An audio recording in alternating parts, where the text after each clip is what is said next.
It's a real pleasure to present David Moscow here tonight in Vail. Of course, it's always fun to meet someone that you recognize. He played a young Tom Hanks in Big. He co-starred in Newsies with Christian Bale, which I've probably seen at least 100 times. Not a joke. I can sing along.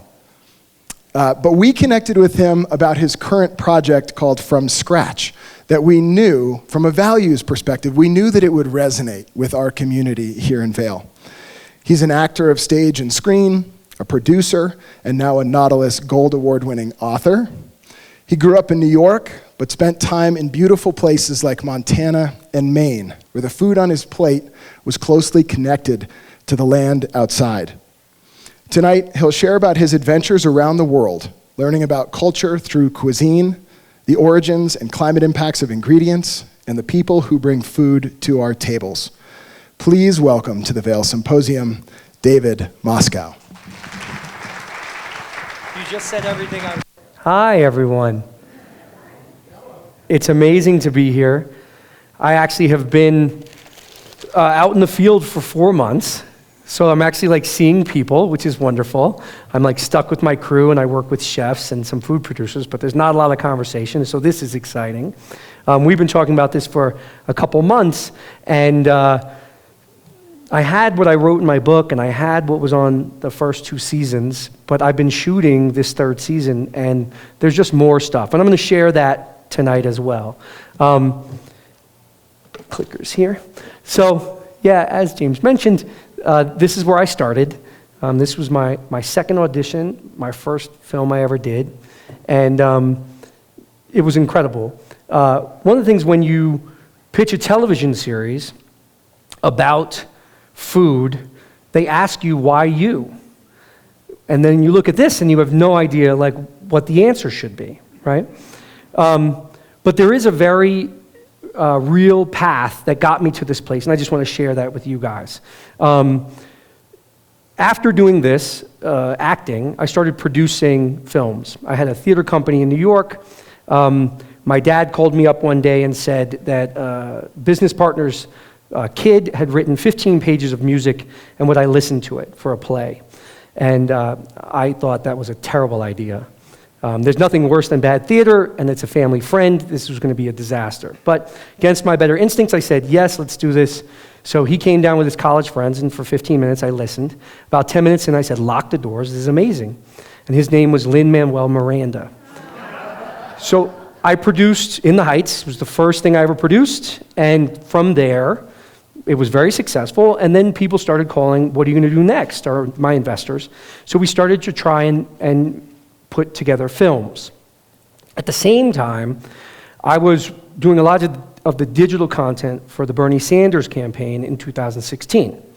And we were trying to really figure out how to sort of hide the medicine in the ice cream, use genres that people knew and connected with, but tell a message. So one of the things I was most proud of is that we did these fake paparazzi shoots. So we had like Susan Sarandon, Mark Ruffalo, and we would pretend to catch him outside of a car. We'd be like, Mark, what are you wearing? Do you believe in climate change? Who are you going to vote for? And he'd say Bernie Sanders. And surprisingly, we got 3 through to TMZ before they figured out what we were doing and stopped that. So, you know, it was a very contentious election, and at that time we felt like America was really being pulled apart. And so we started talking about like what binds people together, and food binds people together. I mean, no matter what the political winds are, everybody loves a taco, everybody loves a margarita. It's the most consumed cocktail in America. So why don't we make a documentary about how tacos and margaritas are made? And then you see the hard work that goes behind it, and it's undeniable. And I brought that to my agent, and he said, that's the worst idea I've ever heard. What is it going to do? It's going to go to Sundance? Maybe. It's going to get bought by HBO? Maybe. It'll air once? Maybe. People will see it? Maybe. But if you do a different food culture every week, now that's a television show. And I told him that was the only good idea he had had for me for 10 years. So that's where this came about.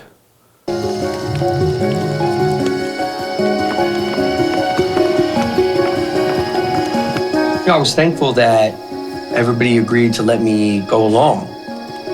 A humidor is the heart and soul of the tequila process, the ones who chop the piñas in the fields. And it's not only a difficult job, but it's more like an art. They've been doing this their entire lives and are so proud of their work and what they do. It's going to be an honor working alongside them.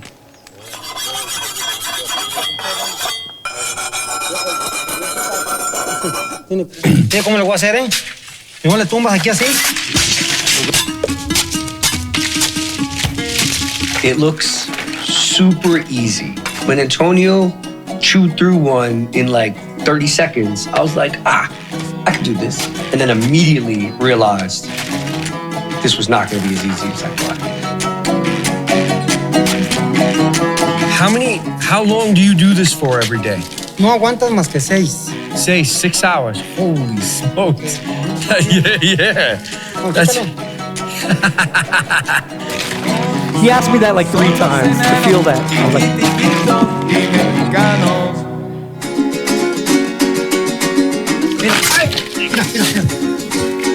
¿Esta qué? Okay. Tú aquí así. Va a entrar aquí. Ah. Estaba María Chuchena, sentadita en la barranca, sentadita. 3 golpes. 3 times. Boom, boom. Con su vestido en las piernas, regando las flores blancas, y estaba María Chuchena, sentadita en la barranca. María Chuchena se fue a bañar, María Chuchena juntito al bar. Every other person in this field has like 6 or 8 hanging out at their feet while I've done this one. I imagine this is what it's like in the States when you're a baseball player. You're from Japan or Central America and you have no idea what the coach is telling you. But they keep yelling at you. All right, here we go.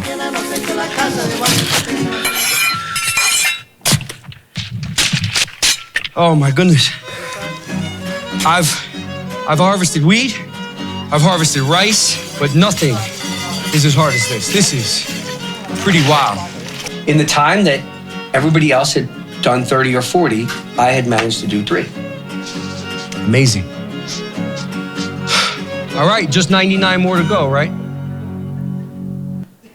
So we started doing how the show works is we go to a chef, they make me a meal, and then I have a week to harvest all the ingredients and bring them back, and then we try and recreate the meal from scratch. So there's a lot of adventure, there's a lot of fun, and you really see how the world is tied together through food producers.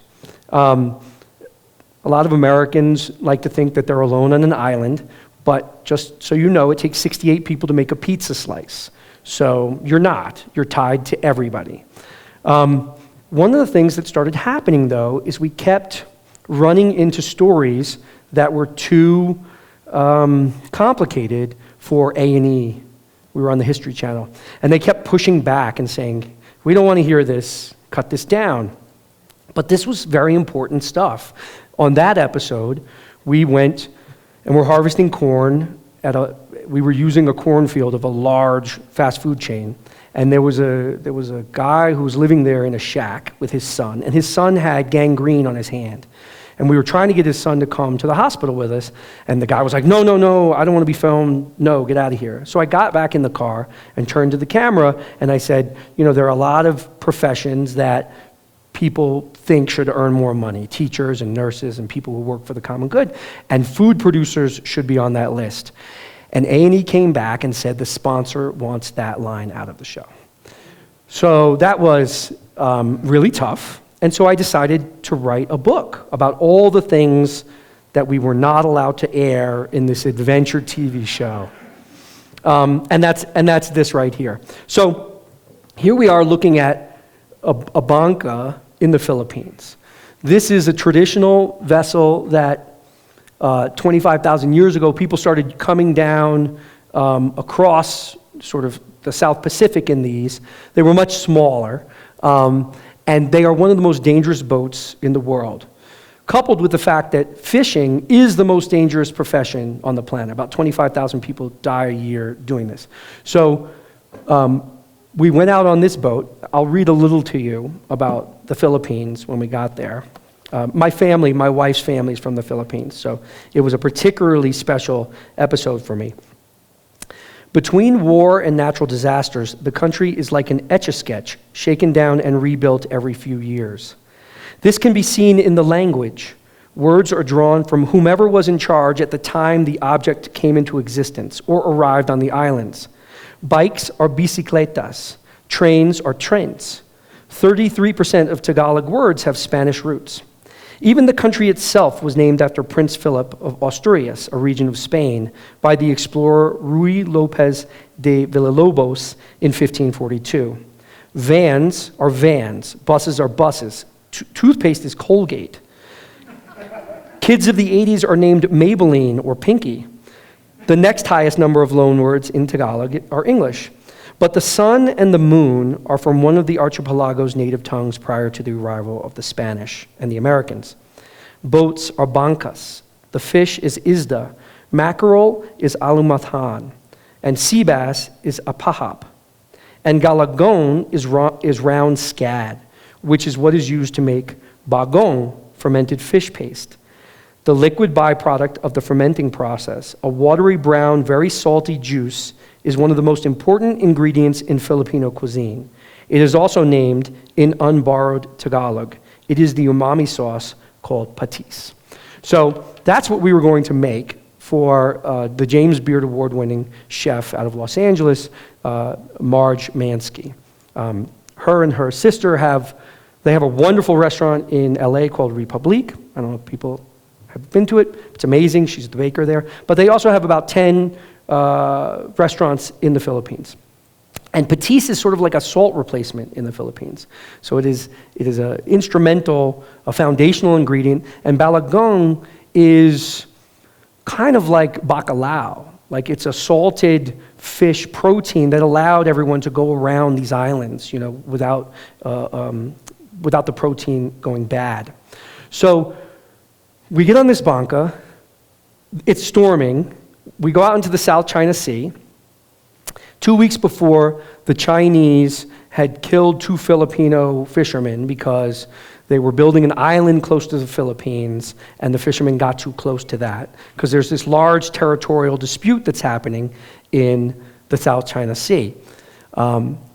And even the name is sort of part of that Etch-a-Sketch. It changes. It was the Philippine East Sea, it was the South China Sea, the Vietnamese call it the Vietnamese Sea. So we went out all night, and we didn't get anything. Now, part of one of the things on the show is if I fail, I go back to the chef, and I have to say, I didn't get this, how can you change the recipe? But what was a little molehill for me is actually a huge mountain for the world.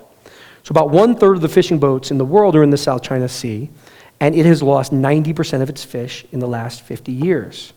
So me not getting fish was actually something that we asked the captain about, does this happen? And he's like, yeah, I go out longer and further, and sometimes I don't come back with anything.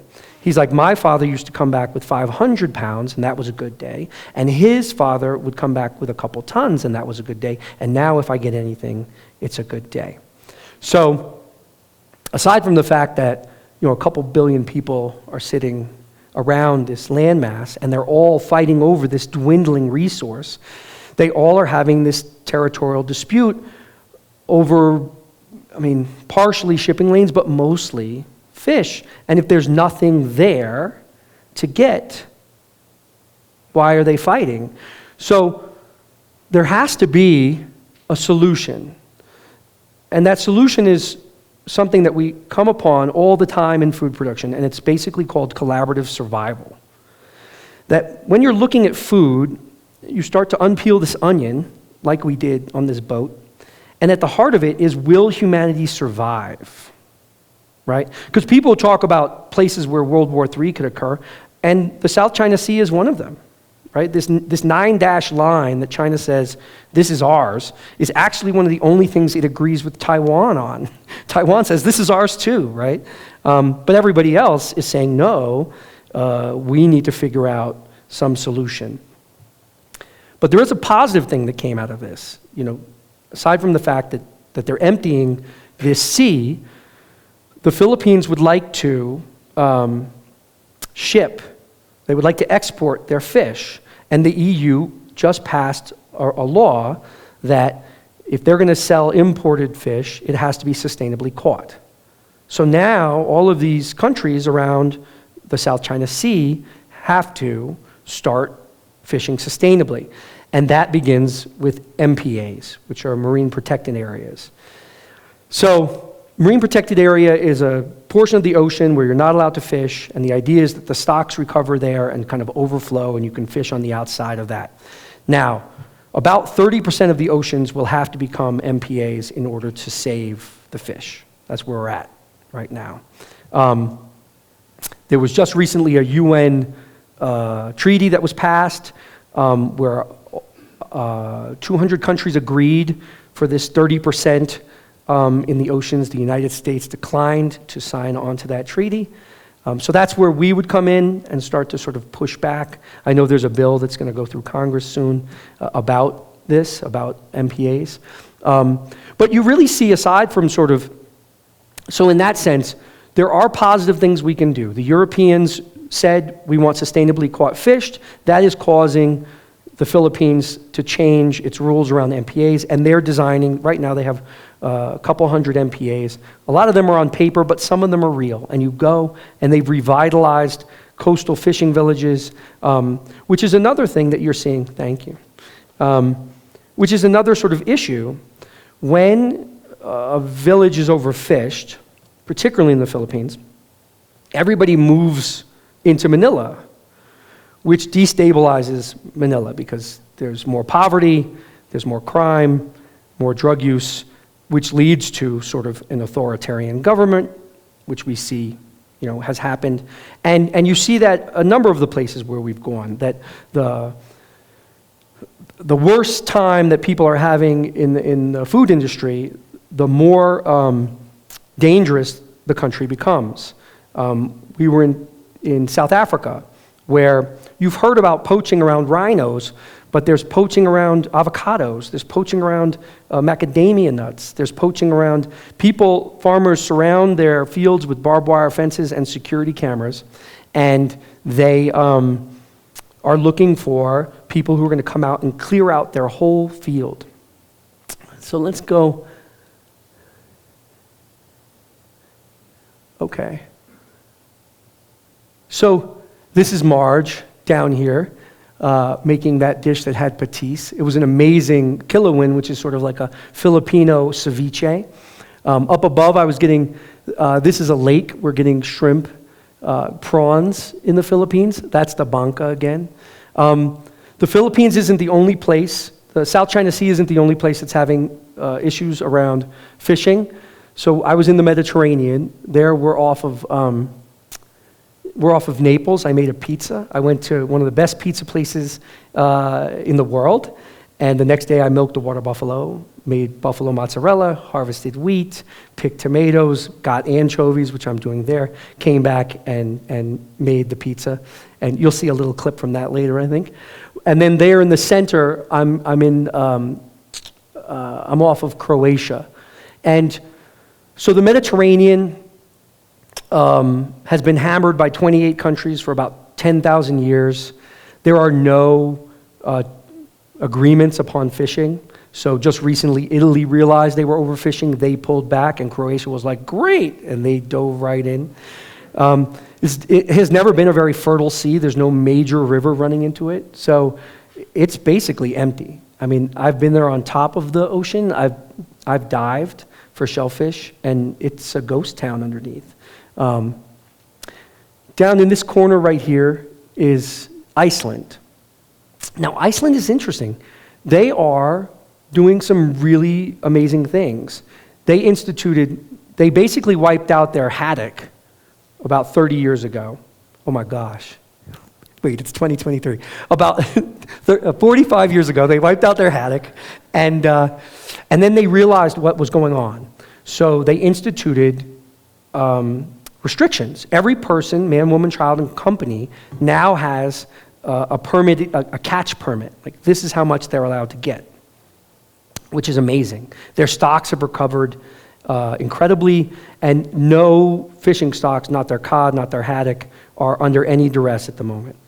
But This sort of relates to what went on in the Philippines with people moving from the seaside into Manila. What they did is they turned those fish permits into a stock. Like you could trade them. You could mortgage a house with your permits. You can sell them. So over time, all of the fish permits have basically been siphoned up by the 8 most powerful families in Iceland. And they now own about 95% of all fishing rights on the island. And what's that meant is that they have, in a good capitalistic way, they've sort of taken all the factories from all these little fishing villages around the island, they put them in 3 places. And they've taken the small fishing boats and they've made them into a couple of big fishing boats. So all those jobs disappeared and those people went into Reykjavik, and it was a big kerfluffle. In fact, in 2008, with the housing collapse and the banking collapse, they voted to do a new constitution. I don't know if anybody heard about this, but in that constitution, the main sticking point was that the fishing rights would have to revert back to the nation. And it was ratified by some enormous amount. They actually wrote the Constitution by, crowdsourced the Constitution. And it was ratified, and Congress has refused to enact it. Basically because these 8 families are like, there's no way you're taking this fish from us. Now the people we've talked to have said, this is going to happen, the island's too small. But it's been, I think they ratified it in 2012, and it's been 11 years. So even in a country that's doing really, really great things around the ocean, if you are not intentional about all of the processes, you're going to leave people out, or you're going to harm the environment. I'll talk a little bit about, so this one down at the bottom, I was in Sardinia. I was making an incredible pasta dish with octopus, and we couldn't get octopus. Well, I got a little baby octopus, but it was so cute that I decided I couldn't eat it. So then we went looking for this other octopus, which we never found because octopus are now, like as the Mediterranean is emptied out of all these other fish, people are turning their eyes to octopus, which octopus is like, why did this happen? So I went to go do this octopus, we couldn't find an octopus, and so then they told me about, okay, there's this traditional meal that uses sea anemones. So now that we've eaten all the octopus, we're now moving to sea anemones. But anyway, this was the dish we made. It was incredible. There was a lobster. We couldn't find a lobster. This was great up here. This was this incredible ricotta cherry dessert. I went and hopped a fence to an orchard because we couldn't get a hold of the cherry orchard guy, but I stole some cherries. And then I made this ricotta goat milk ricotta with a hermit in the mountains. The mountains there are the Barbaza. It's where barbarians come from, the term. And Sardinia is this wild place where for years and years and years, everyone thought that they were really lazy. And it was like a delinquent zone, they called it. And now everybody from Milan is coming and buying houses there because people live over 100 years old. And their lifestyle is the lifestyle that, we should be living like. So anyway, this is the one on the bottom. It's an incredible dish. This is what the chef served to me, and then this is what happens next. So now we're going after something the locals are calling sea tomatoes. They're actually the sea anemone, Actinia mediterraneo, which live right at the waterline, and they are red and round like a little cherry tomato. When rolled in flour and fried up, they're called orziadas, a classic Sardinian dish. I swim over there, I'm holding on with one hand, and it's kind of tough. They're back there in these little holes, so it takes a bit to try and get them out. I get the first one out, I'm going after the second one, and suddenly the water drops in the cove. Giuseppe and I look at each other because we know what's coming. Big waves. It's really deep. Boom, boom, boom. I am smashed up against the rock. Giuseppe turns, grabs me, and starts pushing me out. Every time I tried to shoot the water out the top, more water rushed back in and actually got into my lungs. I felt like I could die. So when I got back to the boat, we were droning because Giuseppe, who was this incredible championship free diver, he told them that the water was too dangerous. And like a reality show host, I have like delusional confidence. I was like, we're going to be fine. So he wouldn't allow a camera to go with us.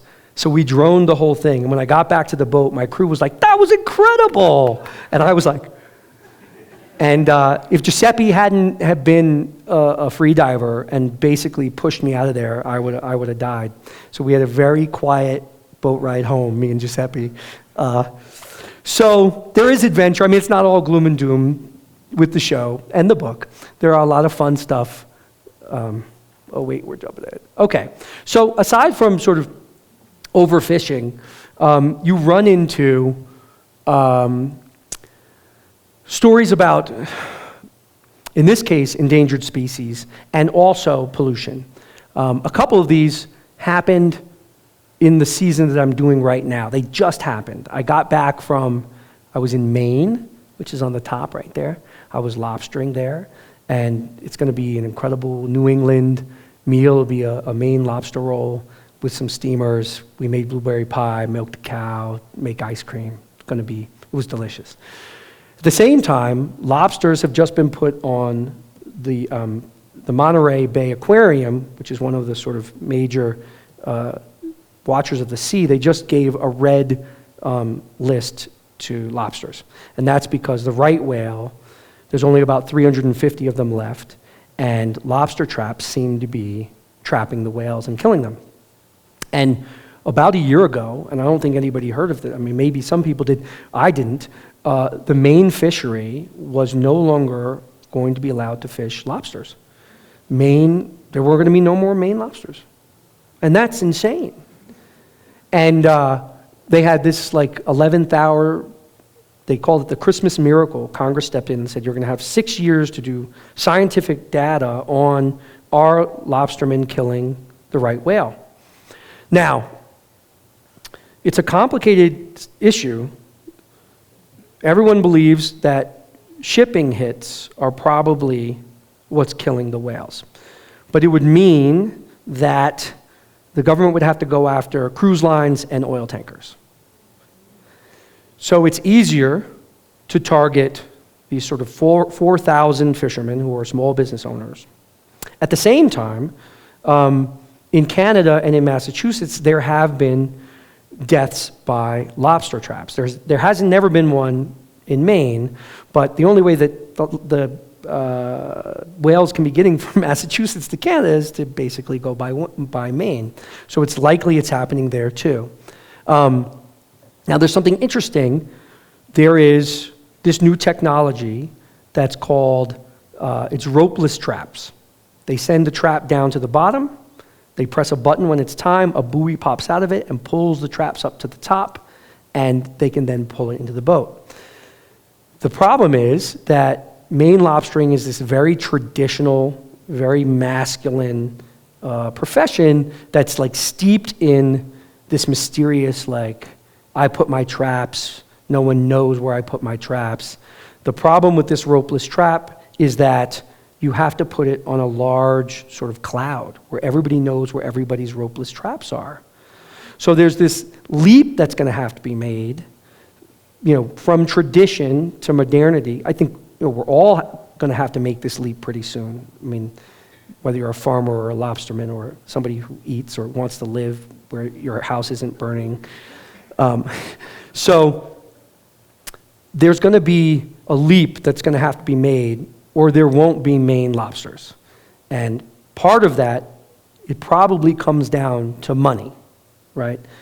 I think that the lobstermen are going to be able to make the leap to this sort of like, okay, everyone sees where everyone's traps are on this map, but instituting this is going to cost something. And is it going to be the state?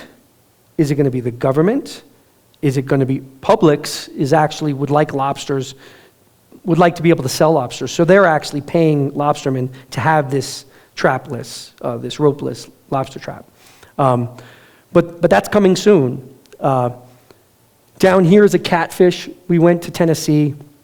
We worked with this incredible African-American chef who had just got a James Beard scholarship to go to Africa and study African foods that had made their way to America and now were like sort of the backbone of Southern cuisine. And so we made fried catfish on grits. We did this incredible bean and plantain stew. It's called Red Red. So I went out to go catch my catfish, and the guide was like, you shouldn't eat that. And I was like, what do you mean? He's like, it's too big. If it was under 4 pounds, you could eat it. But actually they say that pregnant women and children shouldn't eat them. And I was like, well, why are guys eating these? What is this? Turns out that most of the freshwater lakes and rivers in Tennessee you can't eat anything that comes out of them. And that's because of industrial waste. For a long time, they were telling farmers, the paper industry was selling the byproduct of paper as a fertilizer. They told farmers that it had nitrogen in it, would help. And it was a complete lie, but the farmers were paying for it, and buying it and putting it on their land. And it now has those forever chemicals all over these farms.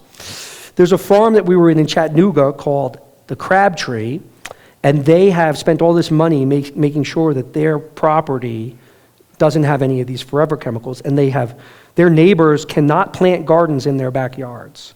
So they have given community plots to these neighbors to come in and plant. So instead of eating the catfish, we went down to Louisiana and shrimped, which was an incredible experience, super hard. The shrimper down there is also dealing with some pretty heavy stuff. The price of shrimp has dropped from like $2.60 a pound to 60 cents a pound. And he doesn't know if he can compete with foreign farmed shrimp anymore. The US government has been subsidizing Ecuadorian farmed shrimp, but not subsidizing the Gulf white shrimp. So, I don't know. I think that not having Gulf shrimp, not having NOLA seafood is horrific. I think that this is not the future that we want. I think that we should have Maine lobsters. I think that there should be active, vibrant communities in these. I mean, NOLA is a famous American city, right? You have NOLA, you have New York, you have Detroit. You have these places that we're sort of like giving up on. And you see it through the food producers. They really are on the front lines of global climate change, of economic justice. They are the canaries in the coal mine. What's this? Oh, this is more Adventure fun. begins. Sorry, That's my guys. plane. Small plane, big storm. I'm in Kenya. These are these moments where you question why you're even doing this. I'm having trouble. Oh my goodness.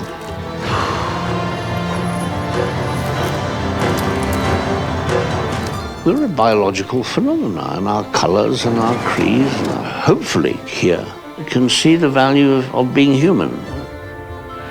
It's so foreign, and you're trying to understand it, and then it sort of snaps into focus. And you're like, these are people living their life. It's just a completely different path. We try to taste this bitter. It's bitter? Yeah. What do you use it for? You can eat and then you vomit. So I just tasted this thing, and then after he says it makes you throw up. So Kenya was awesome. We had an incredible chef, and we went through the Mara harvesting. I bartered for a goat, and then we went up into the sacred forest and picked medicinal herbs with the shaman, and we made this amazing goat barley stew on the top of a mountain. And along the way, I really saw a culture, that was incredibly new to me, and yet I bonded. I loved this experience through food. Where's this next one here?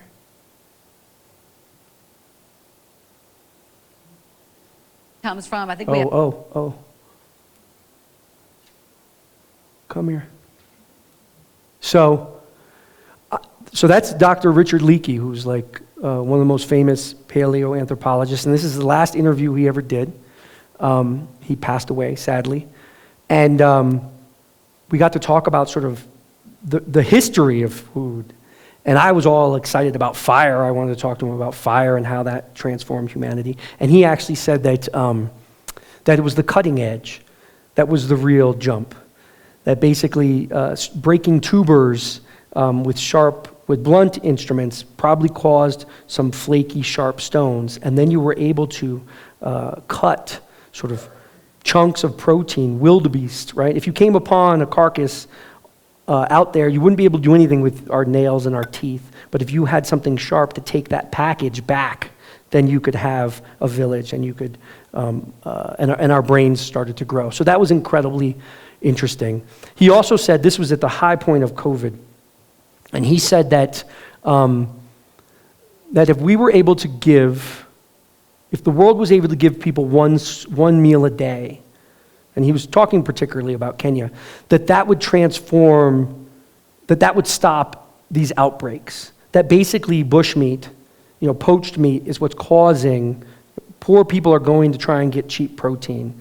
And if the Kenyan government was willing to give one meal a day to its people, then that would stop sort of these things coming out of the jungle. This is Pamwat. He's the leader of the Maasai. He is a fortune teller, and that's sort of how they lead.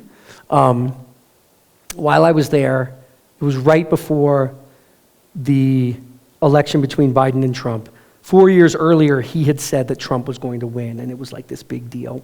He was right. And this was in September, and I asked, and he said, he will lose, Trump will lose, but there will be problems.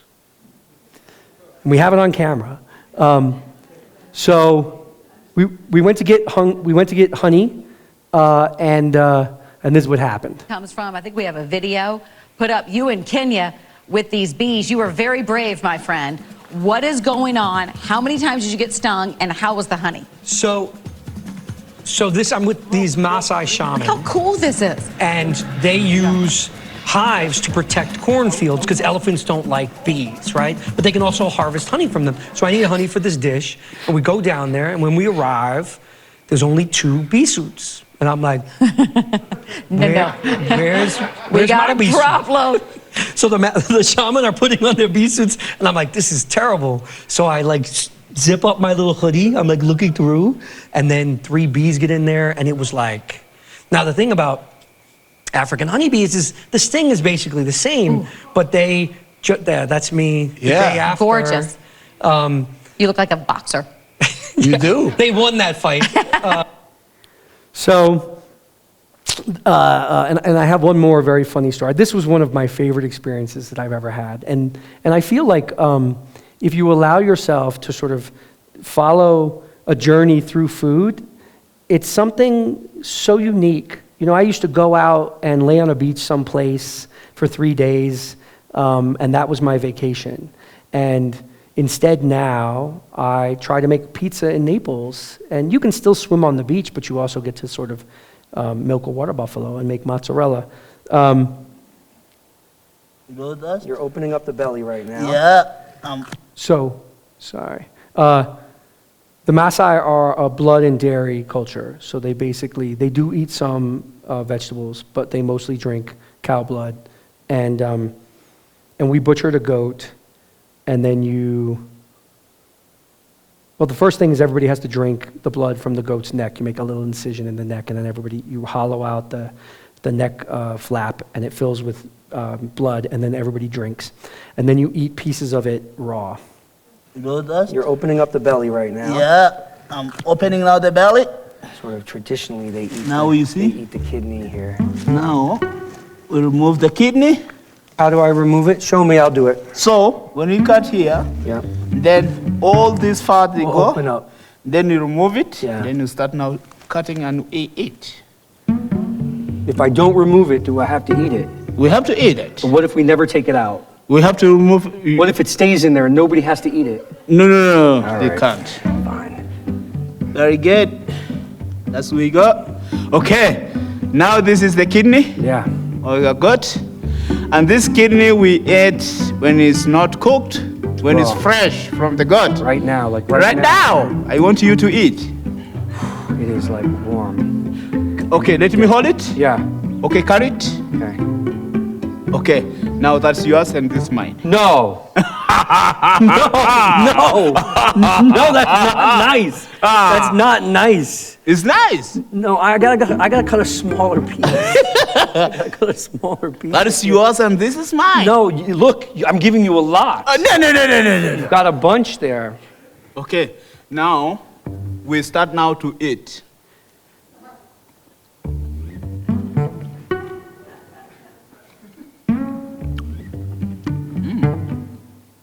So nice. What? Wow.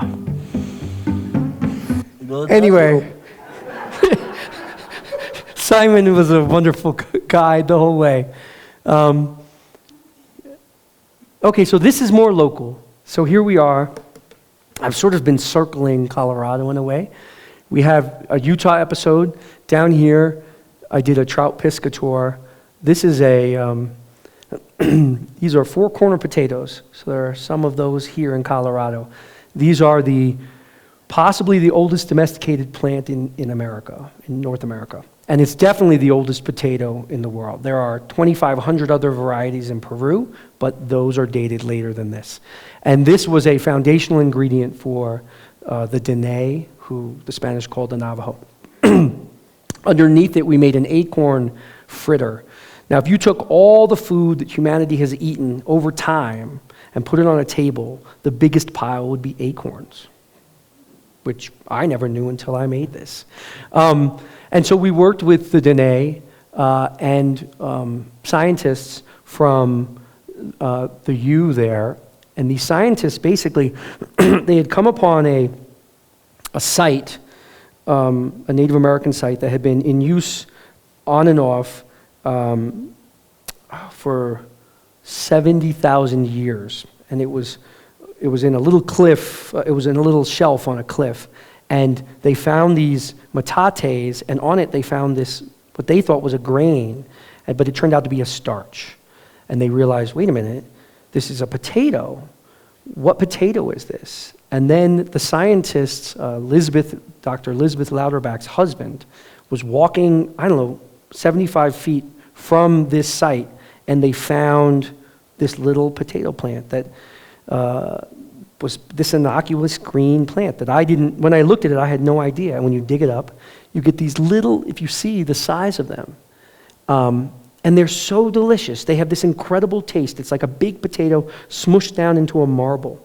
And they retain they never get hyper soft. You have to cook them in clay because as an early potato, it gives off poison, and the clay sort of gets rid of that poison.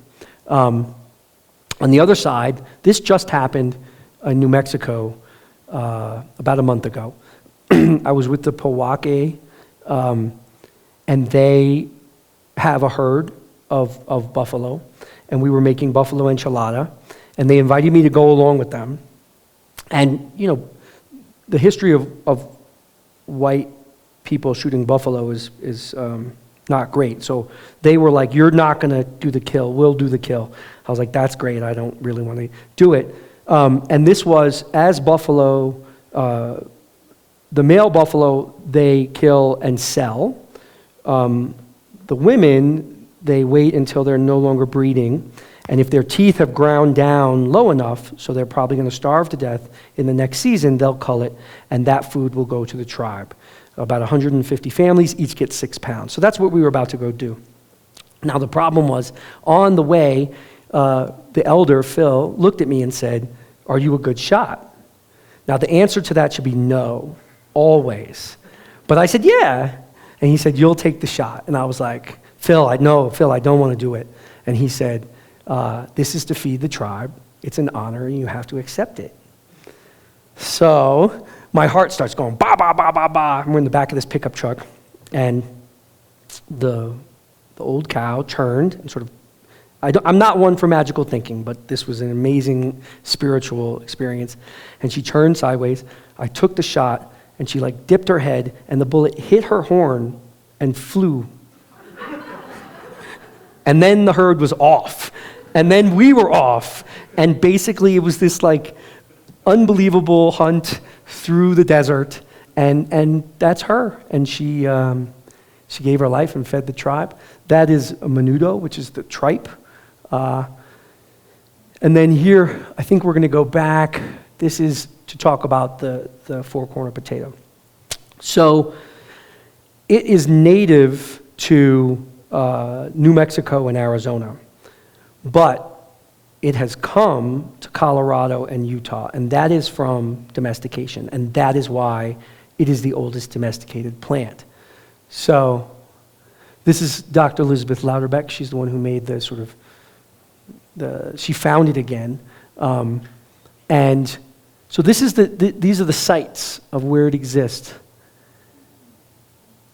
And the Dene have actually started growing it again, and it was served in a Colorado restaurant not long ago. So if you ever see this on a menu, try it. And you can also order it online from the Dene. And so the archaeological populations are where people took it, right? There is this story that's also told where they say that when they were taken, when the Dene were taken away, that they kept this potato and were planting it along their route, so if they ever escaped, they could come back and have food to eat. But yeah, you have an incredible ingredient right here that is from time immemorial. And if you haven't tried it, try it. So these are all the people involved. Cynthia Wilson was the nutritionist. She was in charge of nutrition for the Dene. There's actually like 5 tribes that work together, the 5-finger people. And what do we have here? Hi, I'm David Mosca. Sorry. This is season 3. Actually, we'll skip that one. Let's go to this. So this is the book. A lot of these deeper stories ended up in the book. There's also recipes from a bunch of the chefs. Incredible places we've been. Last season, we went to this place that was in Peru. It was the number 6 restaurant in the world. This year, it's the number 1 restaurant in the world. It's called Central. Virgilio is a mad genius. Like, he does an altitudinal tasting menu. So 17 courses. It starts in Lima, sea level, up 1,000 feet. What do you get there? Up 1,000 feet. What do you get? All to the top of the Andes, then back down the other side into the Amazon. You finish with Amazonian chocolate done a bunch of different ways. And so we did 3. We did Lima, we did the top of the Andes, and then we did the Amazon. So this is the book. Or where? Hi, it's David here. If you'd like to take a deeper dive into the stories and recipes you've seen on this show, check out my award-winning book, From Scratch, Adventures in Harvesting, Hunting, Fishing, and Foraging on a Fragile Planet. You can pick it up anywhere books are sold. Now, back to my adventures. So anyway, that's that. The book has been getting great reviews. We just won this environmental award, the Nautilus. And that's it. Please, the show will be premiering October 18th on Amazon and DirecTV, season 3. And that's what we got. Right on. Thank you.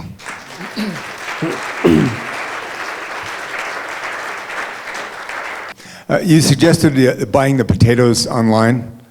You also suggested they're poisonous. So the ewe has been breeding less tannins in the potatoes, and those are the potatoes that the Dene are now growing. If you come upon a wild plot, you shouldn't eat it anyway because they're trying to keep these wild plots around, but that's the one I got. I got a wild plot, and those are poisonous. And actually, native potatoes in Peru are also poisonous, and so it's kind of neat that around these 2 potato cultures, both peoples now cook them with clay.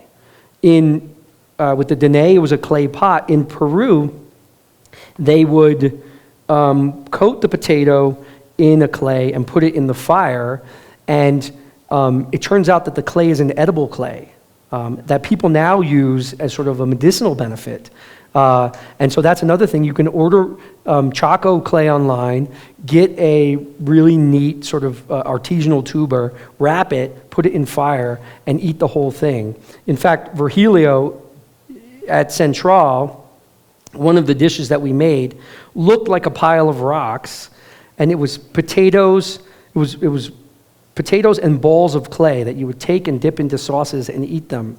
And I don't know if it was good, but it definitely pushed you. Like, it was like, do you like this? What is this? Is this food?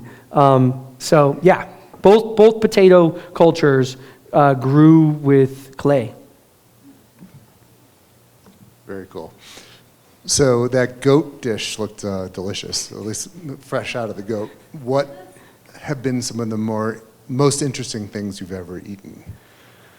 Oh my goodness. There are a lot of foods out there that you have to grow up with, right? If you didn't grow up eating them, you're like, this is terrible. Scandinavia has all that fermented fish, fermented shark, where they put it in the ground and they pull it up like a year later, and they're like, try this, and it's nauseating. There's a Finnish pie that are all these little minnows, like wrapped in a pie, heads, tails, guts, all of it, just in a pie, and then they slice it for you, and it is disgusting. And you're sitting next to somebody. It's also rye crust, which, whatever. So you're sitting next to the guy, and he loves this. This is his childhood dish. And you have to say the truth, right? That said, like, everybody has their own taste buds, right? Our taste buds begin with, like, what our mom was eating, right? Every 3 months, our taste buds change. So if you have kids, tell them, you don't like broccoli now, but in 3 months, your taste buds are going to change, so maybe you'll like it then. And so there's all these variables. My crew and I stopped through Wyoming, and, they had Rocky Mountain oysters on the menu. And I wanted to get everybody to taste, and everybody refused. Eating of the raw kidney wasn't the worst thing that I ate on that trip. So there's not a lot of vegetables on the plains. And so most of the plant life is really hard to digest. And so they actually they take the goat stomach and intestines that still have plant matter in them and dung, and they put it in a soup. Yes. And that's how they are able to digest some of this. And sometimes they'll take elephant dung and put it in a soup because the plants have already been sort of digested. So we cooked this goat. The goat ribs were like the most incredible ribs I've ever had. Like, we were out on the plains with a fire, and that stew lives in my nightmares forever. But yeah, those were. Did the berries in Kenya make you throw up? No, they didn't make me throw up. They didn't taste very good. And what did we put them in? We put them in this this moonshine. That was what the honey was for. So we collected the honey, we put it in with a bunch of other herbs and these berries, and we waited for paper wasps to come and basically start to ferment it. And it becomes this, this hooch. And in the restaurant, he had served it with khat in it.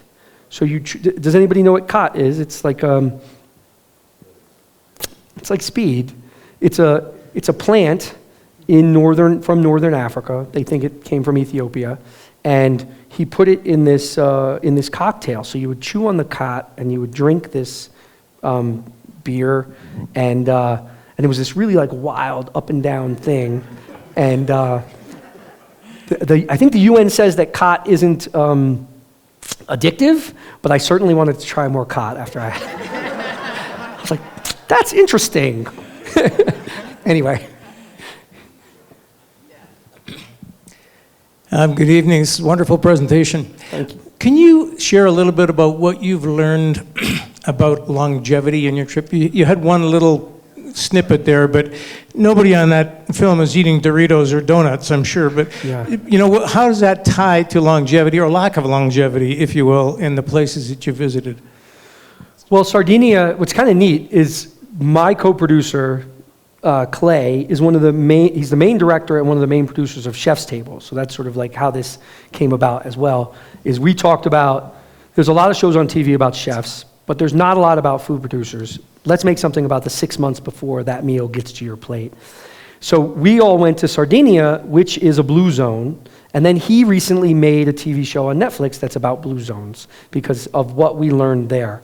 And there's some interesting things, like everyone always points at the food, but there's a couple things that actually are more important. One is the incline to your house. So basically, if you live up a hill and you have to walk to your house every day, you're going to live longer. The other one, the most important, is how close to your family the grandma lives. And there's a number of reasons theoretically, it's that you have somebody who is wise, you have somebody who's taking care of the children, so there's an extra hands around, you have somebody who's helping cook, but also it's about this sort of slow lifestyle, that families stay together.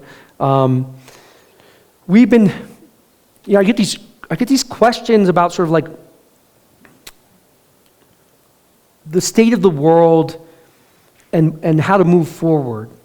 And I really feel like it's almost like this slow hedonism, right? Like the idea that you sit down at a table with your family and you make the food together and you harvest the food and you know the people that are harvesting the food for you, that is a transformational thing, and it's a must for us moving forward. Like industrialization was incredible. Poor people were able to survive. You know, we fed millions and billions of people. And now we need to readjust because this is killing the planet, it's killing us. Another reason why I'm doing this is that I forgot sort of, when I was a kid, I would pick apples and fish with my grandpa, and then I went to Hollywood and forgot about this, and my food became really distant. I didn't know where it was coming from. I go to a supermarket, the meat's wrapped in plastic, and that distance hurts me, health-wise, but it also hurts the people who are making the food, right? Like there used to be butchers in town, and if Fred wasn't doing well, that was a problem. And now we treat the people who make our food terribly, right? They stand there in diapers so that we can eat and they can be paid barely anything. And every few months, there's a big political furor and they get kicked out of the country. I was just down in New Mexico harvesting hatch chilies. Half the people didn't want to be on camera. And the other half, I was having a discussion with the owner, and he was like, we pay $20 an hour, literally 10 miles across the border. They're paying $60 a week. How can we compete with that, right? So there's crazy stuff going on that's leading us down this path. And it would be sad if we were not able to change the direction because we thought that this was inevitable. Like, it's easier for us to imagine the end of the world than to change capitalism slightly, you know? Like, is that how we're gonna go? It doesn't seem, it's just sad. That said, I meet a lot of people along the way who are doing incredible things. Small groups of collective people are standing, up in the face of these huge challenges, and they're awesome. And so there is a lot of hope out there as well. But going forward, we need to find the will, right? The technology is there, but technology isn't going to save us. I just heard this stat that airplanes in the last 20 years are now 150%, more sustainable. And we still use 40% more fuel today than we did back then. So it's not about can we do it, is do we have the willpower collectively to do it? Hi. Thank you so much for this. I really appreciate everything that you're doing and bringing this awareness to people. Your question led him to say so many things that I actually was going to ask, because you really elaborated. I actually am a farmer here in the valley. I grow, and I'm getting a lot of attention now. I have the dirty hands, hi Sam, to prove it. And we do, I do a farmer's market every weekend. We try and show people. I don't have animals. We do have chickens. We have some goats, but we don't eat them. I am a vegetarian. I don't grow, so I only grow vegetables. But how important it is to really, the people were really balking at the fact of never having a Maine lobster. I grew up in New York. I love lobster, but if I have to sacrifice that for the better of the world or for the ecosystem and the ocean, I am more than happy to do that and have. But I appreciate what you're doing, and I love that you're going to Zeno's. I sell vegetables to Zeno's. And I'm from New York, so I grew up without a supermarket. I grew up with a butcher, a fishmonger, the baker, and I'm so looking forward to your program. Thank you. Yeah, I hope you enjoy it. We tackle the discussion about vegetarian and veganism comes up a lot. Two of my producers are vegans. And one of the reasons why I did the show was, would I be willing to kill an animal? A lot of the reasons why meat consumption has skyrocketed and is now like no meal is a meal unless there's like a big chunk of meat in the middle of the plate. And that's because of the distance that we now have between, us and the animals that are being slaughtered. Also, I think, so going and killing a pig, which was the first animal that we slaughtered on the show, was an incredibly emotional experience. And different than you, what I came out on the other side of it was, I'm okay with eating the meat, as long as the people who raised it are treated humanely and are paid a good wage, and as long as the animals are treated humanely. And that means that it's going to cost me more and that I have to pay attention. And that costing me more means that I eat less meat because it hits my wallet. And so there's this cycle. And so now meat has actually become an appetizer. It's not every meal. I feel like it's sort of like at my table, very similar to the table that my mom grew up in Montana, where meat was a very special thing. And there's in the world right now, like in the Philippines, it would be nearly impossible to go and say you guys should be vegetarians, especially for us to go and say you should be vegetarians. So with the emptying of the South China Sea, that's an obvious solution, stop eating the fish, but it's not real in the world that we're in today. So I think what the EU did, where they passed a law that said it has to be raised sustainably or else we're not going to import it. Now, these are tools we have to make big changes. So, there's obviously, I think, going out and talking to your political leaders, but at home, if you start to really find food producers that you like and you become intentional about what you're eating, where you're buying from, that's a huge step as well. You mentioned you milked a cow, or maybe it was a buffalo, to get milk to make ice cream.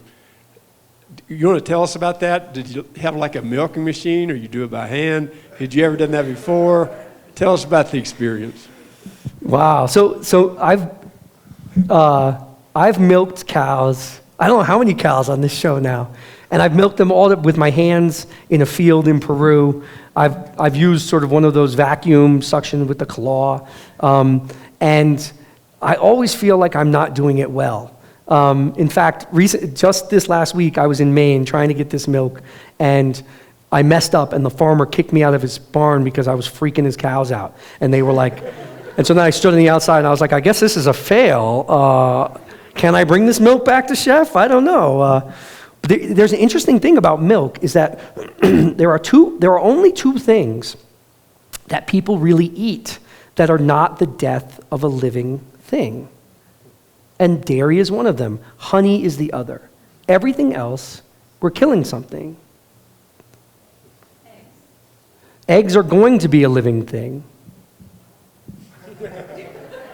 No, but I could see where, but those are the two things that are not or won't become a living creature or plant. Anyway. Yep. Thanks. Was there anything that you thought was going to be terrible and turned out to be good? Oh my goodness. I question a lot of the meals that I sit in front of. Mushrooms were a huge thing. That was a big leap for me. And that's just me. Like, I grew up on those, really squeaky button mushrooms that was the only thing you can get in the Bronx in, 1980. And they were horrible. I am not surprised that they now are making styrofoam, packing material out of mushrooms. I don't know if you've heard this. But that's what that's like. But then, I bumped into enoki mushrooms on the show. And I don't know if you guys know this, but they're these little thin, really neat looking mushrooms that kind of are in Japanese hot pot. And that was the gateway drug into all the other mushrooms that are out there. And now I super enjoy those. We did veal in Austria, which, going back to the vegetarian discussion, is an interesting, complicated talk, because most people's initial reaction is oh. But male dairy calves are a byproduct of milk and cheese and yogurt. So if you eat that, you are part of the chain that creates veal. So what do? They're not going to let these animals just go out, which is probably, live their lives, which is probably the most humane thing. So do they slaughter them and people don't eat them, or is this part of the food chain? And that was the complicated discussion in Austria. So that was something that I was really not sure I wanted to do, especially in the slaughter of it. So. How do you decide where you're going to go next? And what challenges do you have as it relates to the world political climate, I guess? That's a good question. So there's a lot of stuff that, I heard that Finland had the top education in the world and was one of the happiest places in the world. And I was like, does their food have anything to do with that? Let's go see, right? And it does, which is cool. We were going out during COVID, which was wild, and you could kind of see Kenya was shut down, so there was really no COVID. And but the Maasai leaders said, this is inevitable, we need to bring it. So they called together all 180,000 Maasai to a big festival in the middle of COVID so that everybody could get COVID. And I was like, holy smokes. And, politically, we talked about the Philippines, and I interview a bunch of environmentalists, and I had to change all their names in this book. So the Philippines is the second worst place in the world for the assassination of environmental leaders. And so even family members who we talked with, and if they said something, it was before Bong Bong just got elected, but nobody knew, so we just changed names. So that's, I'm trying to think of other things. We bump up against all the time, factory farms don't want us to come in and show what's going on. And I would love to. I think people need to see it. And I'll work alongside everybody. When we were working with migrant workers down in New Mexico, the CEO was he brought me to the field, and he kind of stood there, and everybody was working, and he was like, do we go out and work with them? Do I stand here and talk about chilies? And I was like, I'm going to go out and work with them. And he was like, okay. And, this is an incredibly wealthy family. At one point in the year, they supply, for 6 months, they supply 50% of the onions to the United States. They supply 90% of the Hatch chilies to the United States. And it was wild. It was a scene like the youngest son, really nice kid, is like a vice president working his way up. The dad is the CEO of this Hatch chili company, and the grandfather is like, he got out of this Jeep. He has a dog that looks like a bear and wanted to like eat everybody. And he puts a cigar in his mouth and he's like, "Where are you from?" And I was like, "Well, I'm from New York, but I live in LA." He's like, "You must be fucked up." And I was like, and then there was a moment where we wanted to drone, like we were taking off in a plane from the local airport and we wanted to drone it. And we were like, "Yeah, I don't know if legally we can drone it." He was like, "You can drone." We were like, "No, I don't know, it's illegal." "It's my town, you could drone." So we droned, and nobody got in trouble. It was a very interesting situation down there by the border. Okay, I wanted to ask you to talk more about chocolate, since I'm a real dessert. I mean, there is one cacao bean, Yeah. I believe. So are all the differences in the chocolate that come from Peru or come from Ecuador or wherever they're sourced from, is all the difference then in the production, how much milk? I just want you to talk about different types of chocolate. So, great question, Sonny. I think people argue that it's the terroir, sort of like with wine, right? Like where it's grown, the type of soil. When we went down to Peru, we made chocolate with, what was cool about Central is he only does one dish with the actual bean. The rest of it is with the fruit. He makes these desserts out of the chocolate fruit, which is unbelievable. Another thing that's kind of cool is that there is only one cacao bean, one cacao type of plant, but there is a cousin that tastes like Nutella, and nobody here knows about it. But the Peruvians know about it, and they make these bars that are unbelievable, and they mix part of it with chocolate. Like they have this whole sort of like, you go into a candy store and you can get straight chocolate, you can get the other one, or you can get these mixes, and it tastes amazing. So there's an argument about where chocolate is from. Mexico says it's in Mexico, Peru says it's in Peru. It's probably somewhere in between. But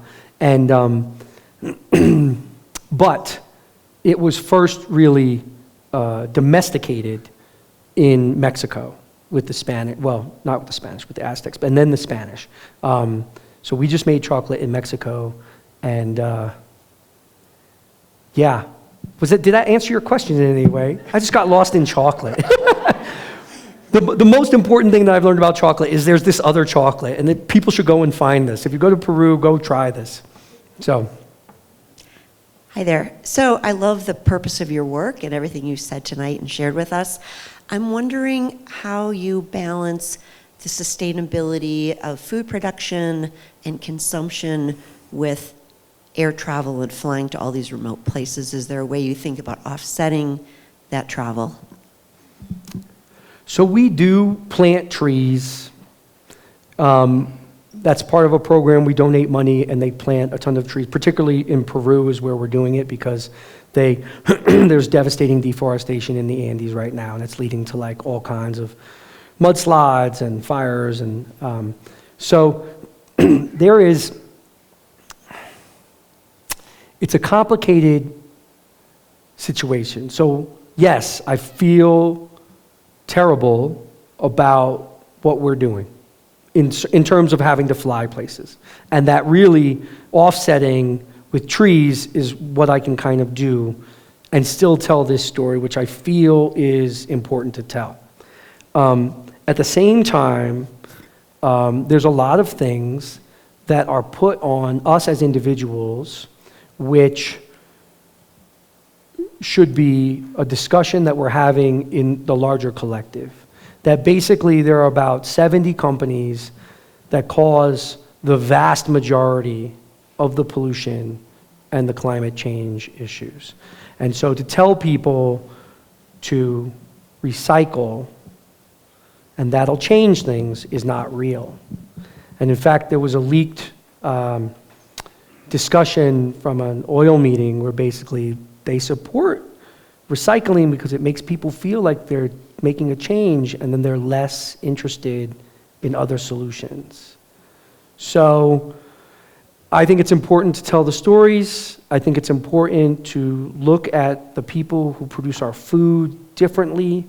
They are the backbone. They sustain us. I think these are important things. And then when you look at when you change the world in this way, it has ripple effects that hopefully will be sort of worth the air flight. Thank you for an enjoyable and informative evening. We are bison producers, small bison producers in Central Texas. And one of our challenges in bringing our sustainable product, no hormones, antibiotics, grass-fed, to a customer is the meat inspection system in our country. And so I'm wondering if in all your travels in other parts of the globe, if you ever come across a more sort of downsized, small-scale inspection system so that small producers can access, the pathway and supply chain to the marketplace. What you're talking about, I see a lot. And it is, what's nice about bison is that it's niche. And so you have an inn in a place where it's not like you're trying to be a small cattle farmer, which is crazy out there with, the competition. I was in Croatia, and these guys were raising artisanal pigs and cows. And Croatia would really like to be in the EU, or it now has to follow EU mandate. And the EU passed these rules that all animals that are sold have to go through a slaughterhouse. Now, Croatia has had backyard farms forever, and those backyard farms are now disappearing because people are not going to take these animals to a slaughterhouse. And I went and harvested a pig there with this. They happened to be a wealthy family, so in a way, they were sort of skirting the rules. They built a slaughterhouse on their property to have it, and then don't even use it. They do field slaughter because they feel like that is more humane than forcing an animal in a cage and slaughtering it in the. So you're seeing it, and the reason why, because Germany would like to sell its meat products into Croatia, and they don't want Croatia to have meat products. So it really is sort of the northern European states are pressuring, the other states to kind of like step in line and be consumers of their products. Similar, the beet industry in Europe is being kept alive by Germany, who's subsidizing beet farmers so that they can sell their equipment. They can sell their farming equipment. So it's this really weird, yet you're running into a lot of the same situations that small farmers are everywhere. But bison is obviously an incredible product, and I think this is another thing. We have so many Italian restaurants and Chinese restaurants and sushi spots, but there's barely any Native American restaurants. Like the foods that are here, that are native, like where are those restaurants? We should have one in every town. We should have 10 in every town. It should be like McDonald's, right? So that's something that I think hopefully is coming around. We're about to go do an episode with Sean Sherman, who's known as the sous chef. And he's out in Minnesota, so we're going to do wild rice with him and maybe ice fishing, and yeah. So circling back to your comment about the companies that are causing the greatest amount of pollution and that we're doing these feel-good things that really aren't making an impact, what will it take for that awareness and for change to happen? I don't know if anybody saw this, but at the Republican debate the other day, I forget what his name is. He's the Indian American who's running, the East Indian American who's running. So he stood up, they asked him about climate change, and he said it doesn't exist, and he got booed by a Fox News audience. I think it's because Hawaii was on fire. Like, people are like, holy smokes, right? Like, I think we may be in a place where people are starting to recognize that, like, we have to get our act together or else we're in deep, deep trouble. So that was a hopeful moment. Just, we got to keep pounding on the door. You know, my dad, who's been a community activist forever, it's sort of a very strange thing to tell like an 11-year-old kid. But he basically said he doesn't know if we're going to survive humanity, but that you have to die trying. And so that's our job, is to just go out there and keep banging on the door and yelling, and don't sit back and let anybody take this planet away from us, right?